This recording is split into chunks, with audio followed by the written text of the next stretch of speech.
Hello and welcome to knowledge zone channel. आज 12 दिसंबर के दिन हम डिस्कस करेंगे पीआईबी के इंपॉर्टेंट न्यूज़ को। इससे पहले अगर आपने मेरे चैनल को सब्सक्राइब नहीं किया है तो प्लीज़ चैनल को सब्सक्राइब करें। लेक्चर पसंद आता है तो लाइक करें, शेयर करें, अदरवाइज डिसलाइक करें। पहली न्यूज़ है ई कोर्ट्स के बारे में। ई कोर्ट प्रोजेक्ट के अंदर नियरली 3000 कोर्ट कॉम्प्लेक्सेस को जो कि इंडिया के अंदर हैं उनको कनेक्ट किया जाएगा high speed wide area network यानी कि वैन के थ्रू। तो यहाँ पर कहा जा रहा है कि नियरली 97.86% साइट जो हैं उनको कनेक्ट कर दिया गया है वैन से, जिसको कि ई कोर्ट प्रोजेक्ट के अंदर किया गया है। यहाँ पर गवर्नमेंट ने अप्रूव किया है कि जो 14,249 डिस्ट्रिक्ट और सब ऑर्डिनेट कोर्ट्स हैं उनको यहाँ पर उनका कंप्यूटराइजेशन किया जाए ई कोर्ट फेज़ 1 प्रोजेक्ट के अंदर में। तो देखिए, ये जो ई कोर्ट फेज़ 1 प्रोजेक्ट था वो 2007 से 2015 के बीच में इसको लॉन्च किया गया था।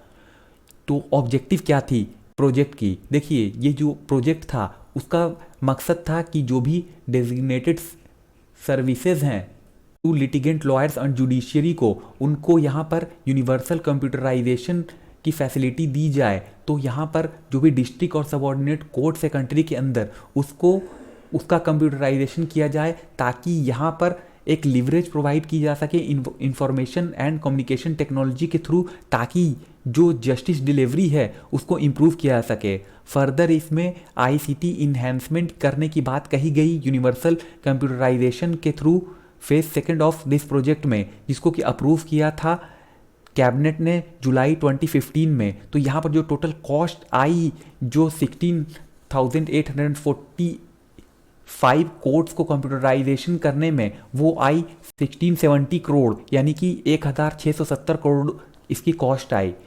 तो यहाँ पर इस ई कोर्ट प्रोजेक्ट के अंदर जो कि एक लार्जेस्ट डिजिटल नेटवर्क है वर्ल्ड की, उसको कंसीव किया गया है डिपार्टमेंट ऑफ जस्टिस और e committee of Supreme Court of India के द्वारा, ताकि जो कोर्ट कॉम्प्लेक्सेस हैं जो कि ऑल ओवर इंडिया लोकेटेड हैं उनको high speed wide area network से जोड़ा जाए।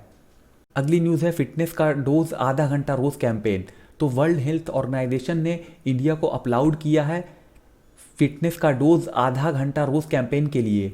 तो ये जो कॉन्ग्रेचुलेशन आई है इंडिया को, तो यहाँ पर जो इंडिया की जो कैंपेन है जिसमें कि प्रमोट किया जा रहा है फिजिकल एक्टिविटी को, उसके लिए है। तो यहाँ पर जो WHO की रिकमेंडेशन थी जिसमें कहा गया है कि जितने भी एडल्ट हैं उनको एटलीस्ट 30 मिनट की फ़िज़िकल एक्टिविटी करनी चाहिए। इसके अलावा जो चिल्ड्रेन हैं उनको भी फिज़िकली एक्टिव होना चाहिए at least 1 hour in a day, जो कि काफ़ी ज़रूरी है उनके हेल्थ के लिए। अब इस कैंपेन के बारे में जान लेते हैं। देखिए, ये जो कैंपेन है इसको लॉन्च किया गया है as a part of nationwide fit India movement के अंडर। तो ये जो मूवमेंट है, ये जो कैंपेन है, उसको union minister of youth affairs and sports Shri Kiran Rijiju ji ने दिसंबर 1 को लॉन्च किया था। ये जो कैंपेन है इसने काफ़ी सपोर्ट गेन की है जो भी डिफरेंट सेलिब्रिटीज़ हैं।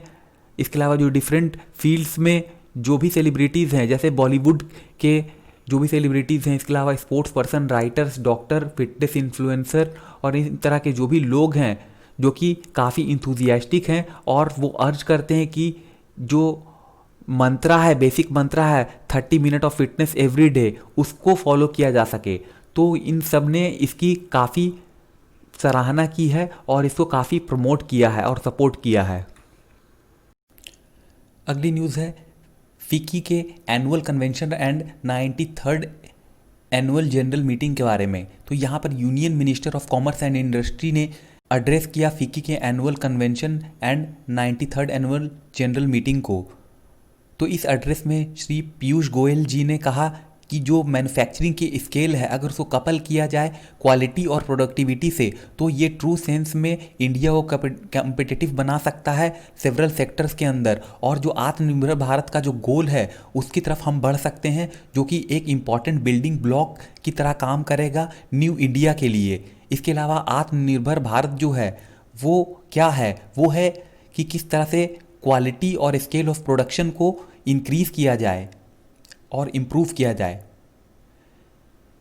तो यहाँ पर श्री पीयूष गोयल जी ने कहा कि हम यहाँ पर आइडेंटिफाई कर रहे हैं उन सारे एरिया को, ताकि यहाँ पर जो कंपेटिटिव और कंपैरेटिव एडवांटेज है, जहाँ पर हम ग्लोबल प्लेयर्स के तौर पर काम कर सकते हैं और ग्लोबल ट्रेड्स के अंदर कंट्रीब्यूट कर सकते हैं, तो उन सारी एरिया को यहाँ पर उनके द्वारा आइडेंटिफाई किया जा रहा है। उन्होंने कहा कि यहाँ पर जो टायर और रबड़ इंडस्ट्री के इकोसिस्टम है, उनके पास काफ़ी ज़्यादा पोटेंशियल है कि वो एक बिजनेस लीडर बन सकें जो आने वाला समय है उसके अंदर। इसके अलावा उन्होंने 24 सेक्टर्स को आइडेंटिफाई किया और उन्होंने यहाँ पर कहा है कि जो भी इंडस्ट्री लीडर हैं जो कि एक साथ काम कर रहे हैं एक्शनेबल एजेंडा के अंदर, तो वो यहाँ पर ऐड करेंगे nearly 200 lakh crore worth of manufacturing in India in next 10 year. इसके अलावा सर्टेनली उन्होंने कहा कि इस तरह से यहाँ पर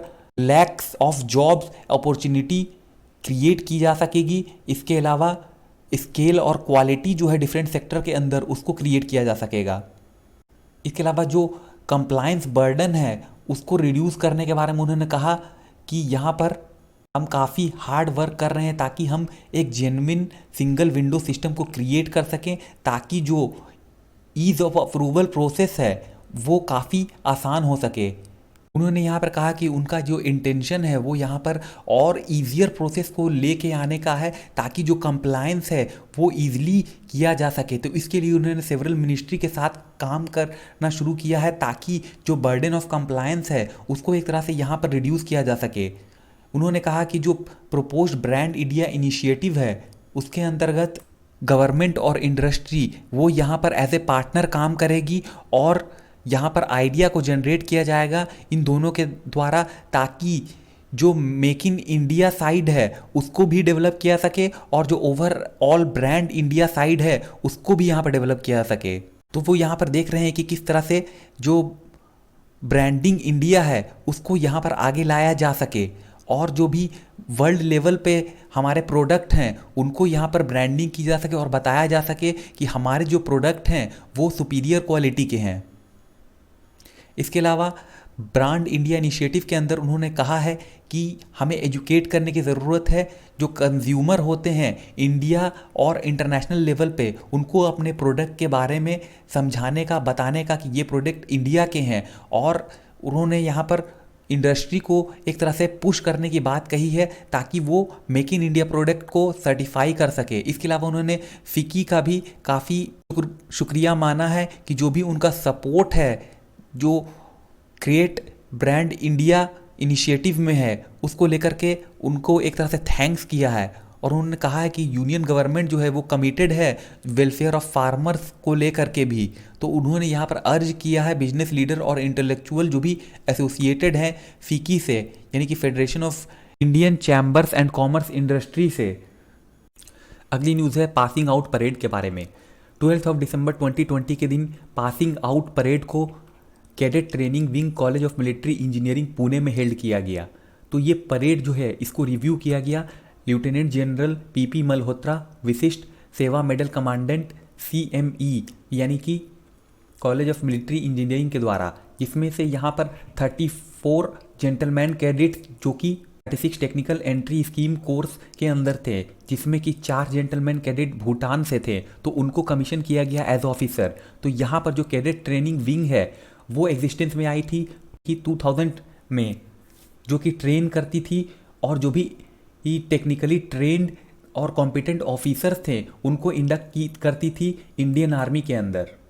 कॉलेज ऑफ मिलिट्री इंजीनियरिंग जिसका कि इन्वायरमेंट जो है वो काफ़ी फ्रेंडली रहा है इसका कैंपस, और यहाँ से जो भी कैडेट निकले हैं तो वो काफ़ी ही बेहतरीन कैडेट निकले हैं। तो इसका जो कैडेट ट्रेनिंग विंग है वो इमर्ज हुआ है as a premier pre commission training establishment के तौर पर इंडियन आर्मी में इंडक्शन के लिए। तो यहाँ पर टेक्निकल एंट्री के थ्रू इंडियन आर्मी में इंडक्शन होती है।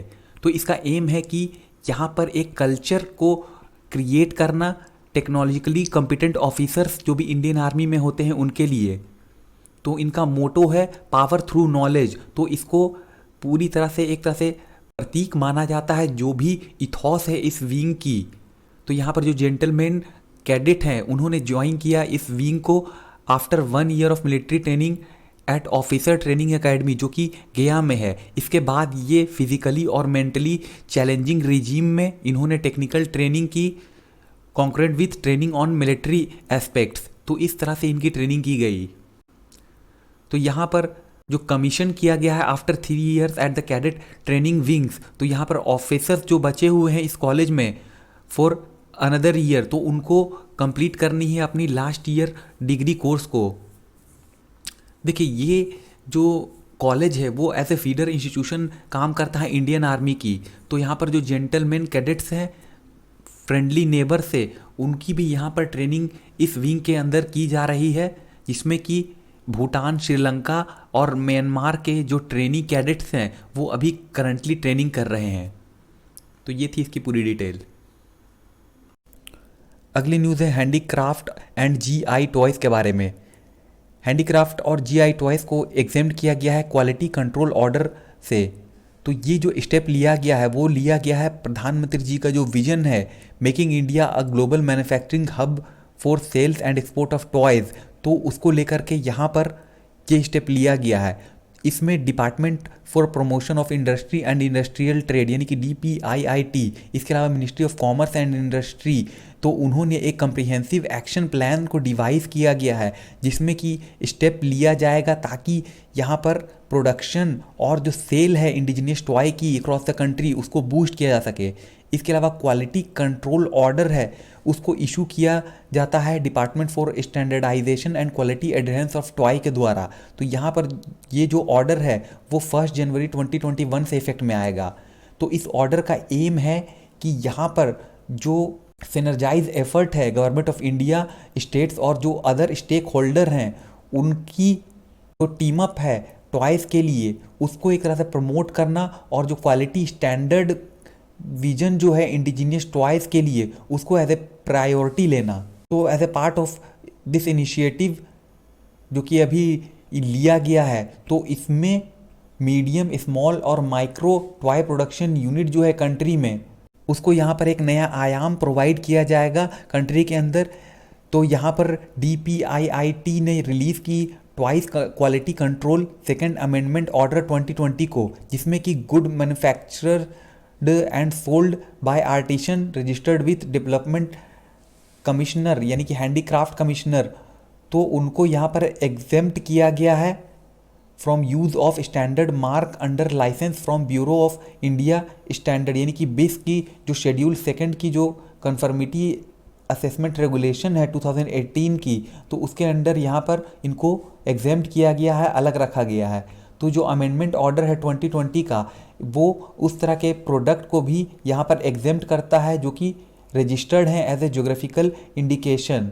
तो यहाँ पर जो इंडियन टॉय स्टैंडर्ड और compulsory use of standard mark licence है bureau as per scheme 1 of schedule second of BIS CA regulation 2018, तो उनको यहाँ पर एग्जेम्प्ट किया गया है क्वालिटी कंट्रोल के लिए। तो ये जो वो एग्जेम्पशन दी गई है वो scheme 1 of schedule 2 of BIS के थ्रू दी गई है। यहाँ पर जो अमेंडमेंट ऑर्डर है 2020 का वो उन सारे प्रोडक्ट को भी एग्जेम्प्ट करता है क्वालिटी कंट्रोल से जो कि रजिस्टर्ड हैं as geographical indication from following Indian toy standard and compulsory use of standard mark licence from bureau.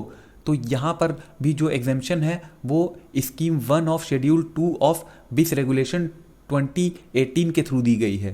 Gadget notification जिसको इशू किया गया है डिपार्टमेंट के द्वारा, उनका कहना है कि इस ऑर्डर में ऐसा कुछ भी नहीं है जिसको अप्लाई किया जा सके गुड्स या आर्टिकल जो भी मैन्युफैक्चरर और सोल्ड किए जाते हैं रजिस्टर्ड प्रोप्राइटर और अथराइज्ड यूज़र के द्वारा as geographical indication by registrar of geographical indication office of controller general of patents design and trademarks के द्वारा। तो ये थी आज की सारी news. Thank you very much for discussion.